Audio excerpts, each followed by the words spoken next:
부자가 숨겨온 첫 번째 재정 규칙은 이것입니다. 수입보다 지출을 먼저 통제하라. 그리고 두 번째 규칙은 작은 돈을 가볍게 보지 마라. 이 두 가지는 가장 기본적이지만 동시에 가장 강력한 원칙이기도 합니다. 나는 평생 이 원칙을 몸으로 배우며 살아왔습니다. 내가 처음으로 항구에서 일하던 시절을 떠올려 봅니다. 땡볕 아래에서 온몸이 땀에 젖고 손바닥은 갈라져 피가 배어나왔습니다. 하루 종일 그렇게 고된 노동을 하고 나면 주머니에 겨우 몇 푼이 들어왔습니다. 그러나 동료들은 그날 번 돈을 바로 술과 담배에 썼습니다. 그들의 말은 늘 같았습니다. 벌었으니 써야지. 내일 또 벌면 되잖아. 하지만 나는 알았습니다. 그렇게 살아서는 내일도 모레도 평생도 변하지 않는다는 것을. 그래서 나는 작은 돈이라도 반드시 저축했습니다. 여러분, 부자와 가난한 사람의 차이는 바로 여기서 시작됩니다. 가난한 사람은 돈이 생기면 먼저 씁니다. 그리고 남은 것이 있으면 저축합니다. 하지만 부자는 다르게 합니다. 부자는 먼저 저축하고 남은 것을 씁니다. 이 단순한 차이가 세월이 흐르면 어마어마한 격차를 만듭니다. 나는 첫 월급을 받던 날을 지금도 잊지 못합니다. 손에 쥔 돈은 크지 않았지만 그 돈을 그대로 쓸 수는 없었습니다. 나는 스스로 다짐했습니다. 오늘 번 돈의 일부는 반드시 남겨라. 네가 쓰는 것이 네 인생을 만든다고 생각하지 마라. 네가 남기는 것이 네 미래를 만든다. 그래서 동전 하나까지도 모았습니다. 사람들은 나를 보고 비웃었습니다. 정주영, 네가 그렇게 동전 모아봤자 뭐가 달라지겠냐? 하지만 나는 확신했습니다. 작은 돈을 소중히 여기지 않는 사람이 큰 돈을 다룰 수는 없다고. 여러분, 작은 돈을 무시하지 마십시오. 부자가 숨겨온 두 번째 규칙이 바로 그것입니다. 나는 사업을 시작할 때도 늘 동전 하나, 원화 한 장을 귀하게 다뤘습니다. 현장에서 자재비를 아끼고 낭비되는 비용을 줄이고 작은 이익도 놓치지 않았습니다. 그러자 시간이 지나면서 작은 차이가 쌓여 큰 자본이 되었습니다. 한 번은 공사 현장에서 자재 관리자가 이렇게 말했습니다. 사장님, 이 정도 작은 비용은 그냥 넘어가도 됩니다. 그러나 나는 단호히 말했습니다. 아니다. 작은 돈을 흘리면 큰 돈도 흘러간다. 작은 돈을 막는 것이 결국 회사를 살린다. 실제로 그 원칙 덕분에 위기 상황에서도 회사를 지킬 수 있었습니다. 여러분, 돈은 단순히 숫자가 아닙니다. 돈은 습관입니다. 돈을 어떻게 다루느냐가 곧 인생을 어떻게 다루느냐를 보여줍니다. 수입보다 지출을 먼저 통제하십시오. 작은 돈을 가볍게 보지 마십시오. 그 두 가지가 지켜지는 순간 여러분은 이미 부자의 길 위에 서 있는 것입니다. 나는 오늘도 젊은이들에게 이렇게 말합니다. 돈을 버는 법보다 돈을 지키는 법을 먼저 배워라. 작은 돈을 지키지 못하면 큰 돈은 절대 오지 않는다. 이 두 가지 규칙이 나를 살렸고 회사를 키웠고 결국 나를 지금의 자리로 이끌었습니다. 그러나 여러분, 돈을 지키는 것만으로는 충분하지 않습니다. 돈을 잘못 다루는 가장 큰 위험이 하나 더 있습니다. 그것은 바로 빚입니다. 가난한 사람을 영원히 가난하게 만드는 가장 무서운 덫이 바로 빚이라는 사실을 나는 뼈저리게 경험했습니다. 부자가 숨겨온 세 번째 재정 규칙은 이것입니다. 빚은 무덤이다. 빚을 피하라. 나는 이 규칙을 뼈저리게 경험하며 배웠습니다. 젊은 시절 나는 자본이 절실했습니다. 공장을 세우고 싶었지만 가진 돈은 턱없이 부족했습니다. 그래서 은행 문을 두드렸습니다. 서류를 내밀자 은행원은 차가운 눈빛으로 말했습니다. 정 사장, 담보가 없으니 불가능합니다. 그 한마디에 내 가슴은 무너졌습니다. 밖으로 나오자 찬바람이 얼굴을 때렸습니다. 순간 내 안에서 이런 유혹이 들려왔습니다. 고리사채라도 쓰자. 당장 돈만 있으면 길이 열릴 것이다. 그러나 나는 곧 스스로를 붙잡았습니다. 아니다. 빚은 무덤이다. 지금 편하게 들어가면 다시는 나오지 못한다. 여러분, 빚은 달콤합니다. 당장은 숨통을 틔워주는 것 같지만 곧 목줄이 됩니다. 나는 빚에 의존한 사람들을 많이 보았습니다. 그들은 처음에는 가난을 벗어날 수 있을 것처럼 보였습니다. 하지만 시간이 지나면서 이자는 불어나고 마음은 조여오고 결국 삶 전체가 갇혔습니다. 빚은 단순한 돈의 문제가 아닙니다. 빚은 사람의 자유를 빼앗습니다. 나는 직접 그 유혹과 싸웠습니다. 한 번은 거래처에서 제안이 들어왔습니다. 정 사장, 지금 이 계약만 성사되면 당신은 크게 성장할 겁니다. 대신 빚을 좀 지셔야 합니다. 은행에서 빌리던 사채라도 끌어와야 합니다. 그 순간 내 마음은 흔들렸습니다. 하지만 나는 결심했습니다. 빚으로 시작한 성장은 오래가지 못한다. 나는 빚이 아니라 신뢰와 실력으로 성장하겠다. 결국 나는 그 기회를 포기했습니다. 주변에서는 나를 어리석다고 했습니다. 그러나 시간이 흐른 뒤 나는 다른 길에서 더 큰 기회를 얻었습니다. 빚을 피했기 때문에 지킬 수 있었던 기회였습니다. 여러분, 빚은 사람을 노예로 만듭니다. 오늘 편하자고 내일의 자유를 팔아버리는 것입니다. 가난한 사람들은 자주 이렇게 말합니다. 돈이 없으니 빚이라도 써야지. 어쩔 수 없잖아. 그러나 그 말 뒤에는 자기 합리화가 숨어 있습니다. 부자는 다르게 말합니다. 어렵더라도 빚을 피하자.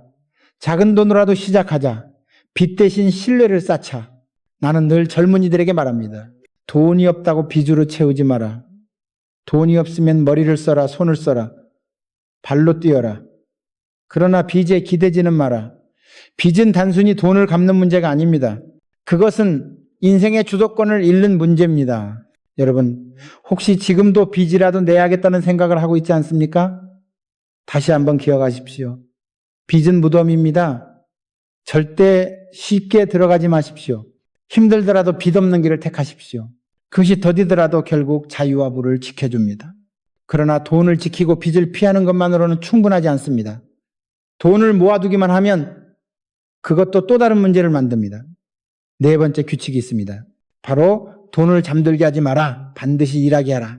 부자가 숨겨온 네 번째 재정 규칙은 이것입니다. 돈을 잠들게 하지 마라. 반드시 일하게 하라. 돈은 그냥 쌓아두는 순간 가치가 줄어듭니다. 그러나 움직이면 돌고 돌면서 새로운 돈을 만들어냅니다. 나는 이 진리를 아주 일찍 깨달았습니다. 젊은 시절 나는 공장에서 기계 돌아가는 소리를 매일 들었습니다. 쇳가루 냄새와 뜨거운 열기가 가득한 현장에서 나는 한 가지 깨달음을 얻었습니다. 기계는 멈추면 쇠가 되고 돌면 자산이 된다. 돈도 똑같습니다. 지갑 속에 멈추면 종이에 불과하지만 시장에 나가 돌기 시작하면 자산이 됩니다. 나는 첫 급여를 받았을 때 그 돈을 그냥 묻어둘 수도 있었습니다. 그러나 나는 동네에서 쌀을 조금 싸게 사서 되팔아 보았습니다. 남는 돈은 아주 적었지만 나는 크게 배웠습니다. 돈은 움직여야 산다.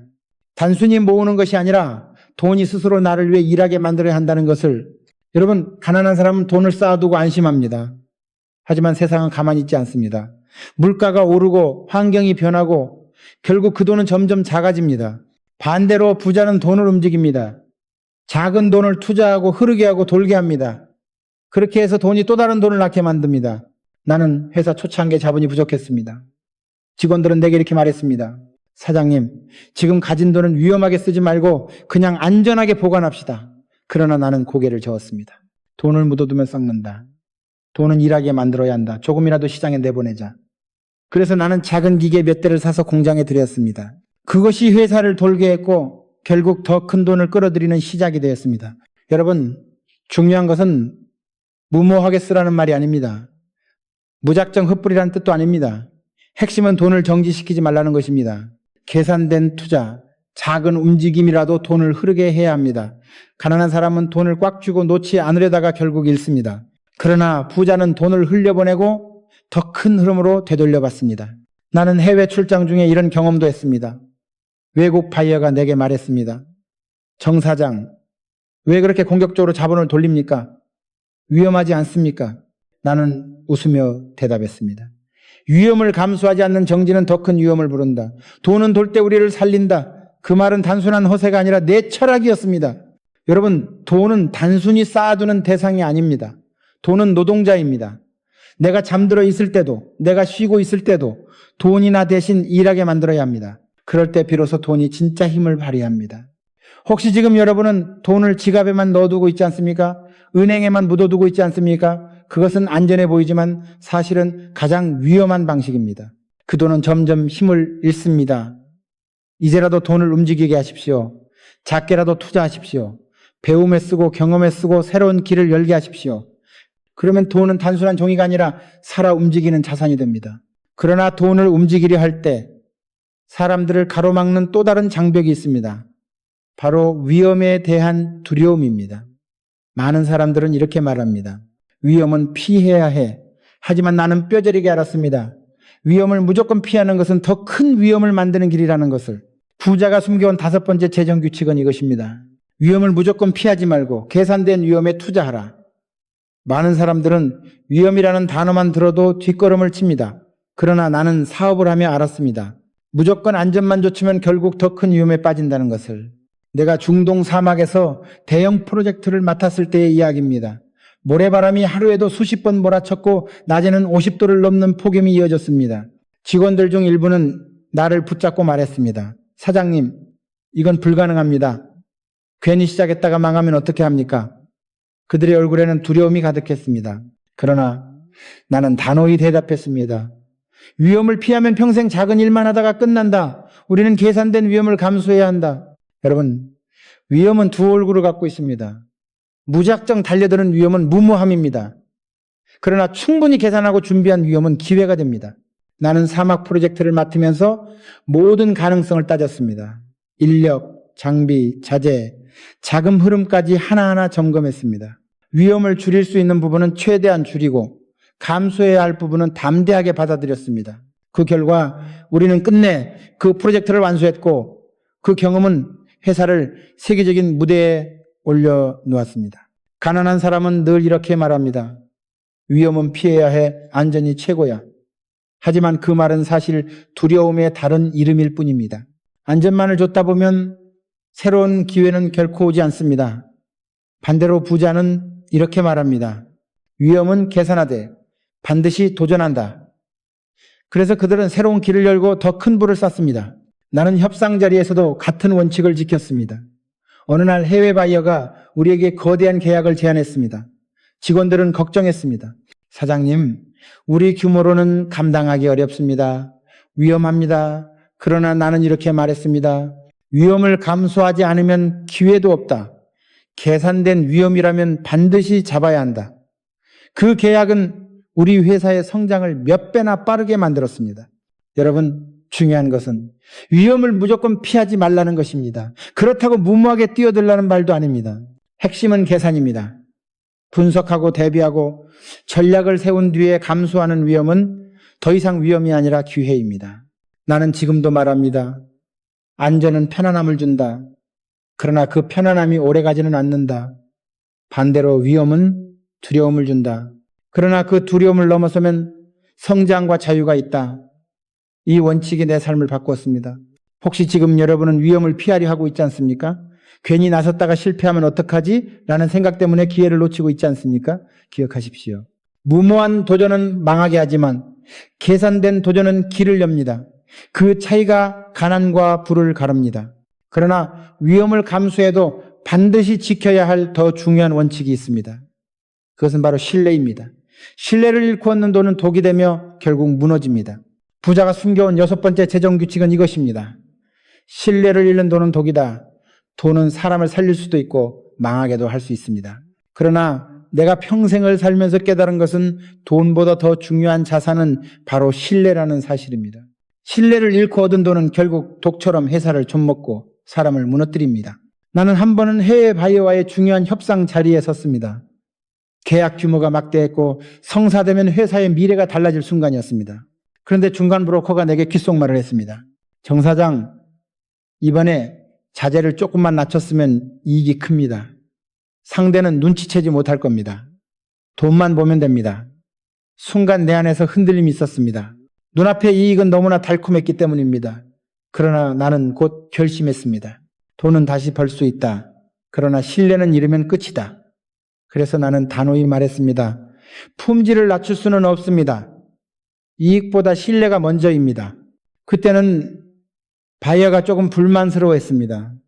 하지만 시간이 흐른 뒤 그들은 오히려 우리를 더 믿고 더 큰 계약을 맡겼습니다. 만약 내가 그 순간 눈앞의 돈을 좇았다면 단기적인 이익은 얻었을지 몰라도 장기적인 신뢰는 무너졌을 것입니다. 그리고 신뢰가 무너진 회사는 오래가지 못합니다. 여러분, 신뢰는 돈보다 큽니다. 가난한 사람들은 자주 이렇게 말합니다. 돈만 있으면 된다. 신뢰는 나중 문제다. 그러나 그 생각이 바로 무너짐의 시작입니다. 신뢰가 없는 돈은 잠깐은 번듯해 보이지만 결국 독이 되어 몸을 갉아먹습니다. 반대로 신뢰를 지킨 돈은 비록 느리게 쌓여도 단단하게 쌓입니다. 나는 직원들에게 늘 말했습니다. 신뢰를 지켜라. 단 한 푼이라도 정직하게 벌어라. 신뢰를 버리고 얻은 돈은 너를 살리지 않는다. 오히려 너를 망하게 할 것이다. 실제로 사업 현장에서 나는 수많은 사례를 보았습니다. 어떤 업체는 단기적인 이익을 위해 거짓 보고를 하고 품질을 속이고 계약을 어겼습니다. 처음엔 돈을 벌었지만 곧 평판이 무너지고 거래처는 떠나갔습니다. 그들이 손에 쥔 돈은 결국 독이 되어 회사를 쓰러뜨렸습니다. 여러분 기억하십시오. 신뢰를 잃는 순간 돈은 더 이상 돈이 아닙니다. 그것은 독입니다. 돈을 벌 때마다 스스로에게 물어야 합니다. 이 돈은 정직하게 번 돈인가? 신뢰 위에 쌓은 돈인가? 만약 답이 아니오라면 그 돈은 반드시 나를 해칠 것입니다. 나는 오늘도 단호히 말합니다. 돈은 수단이지만 신뢰는 목적이다. 신뢰를 지키면 돈은 따라옵니다.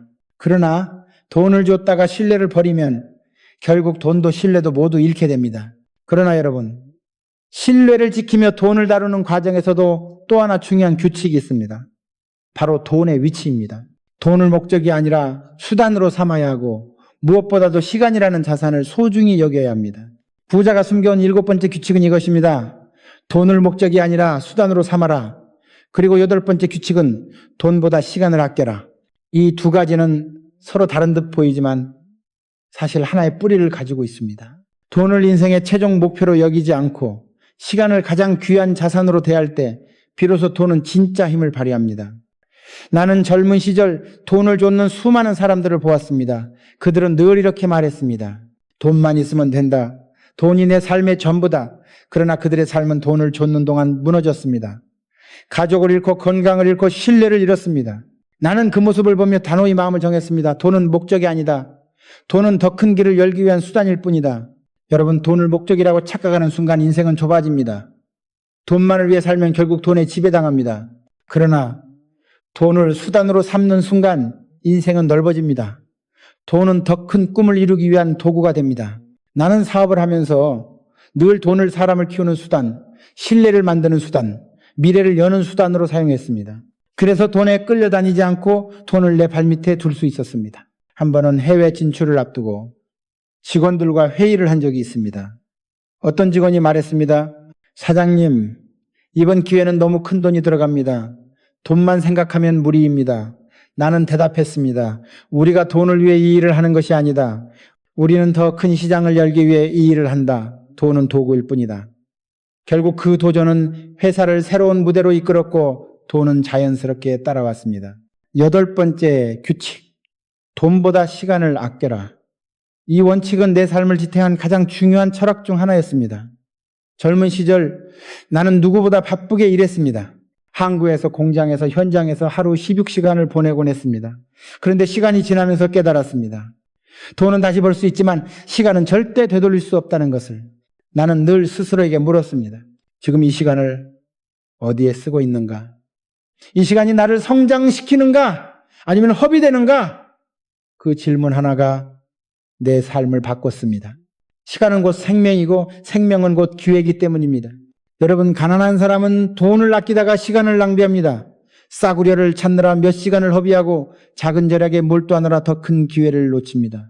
그러나 부자는 시간을 아끼기 위해 돈을 씁니다. 시간을 단축시키고 더 큰 성과를 내기 위해 과감히 투자합니다. 그 차이가 결국 부와 가난을 가릅니다. 나는 실제로 이런 경험을 했습니다. 어느 날 중장비를 빌리는 비용이 너무 비싸다는 보고가 올라왔습니다. 직원들은 사장님 그냥 인력을 더 투입합시다. 시간이 걸려도 돈은 아낄 수 있습니다. 라고 했습니다. 그러나 나는 고개를 젓습니다. 돈은 다시 벌 수 있다. 그러나 잃어버린 시간은 돌아오지 않는다. 시간을 아끼기 위해 돈을 쓰자. 그 결정을 통해 우리는 공사를 기한 내에 완수했고 그 결과 더 큰 신뢰와 더 큰 기회를 얻었습니다. 여러분, 인생에서 가장 귀한 자산은 돈이 아니라 시간입니다. 돈은 늘 움직이지만 시간은 한 방향으로만 흐릅니다. 그러니 시간을 가장 먼저 아끼십시오. 돈은 수단으로 삼으십시오.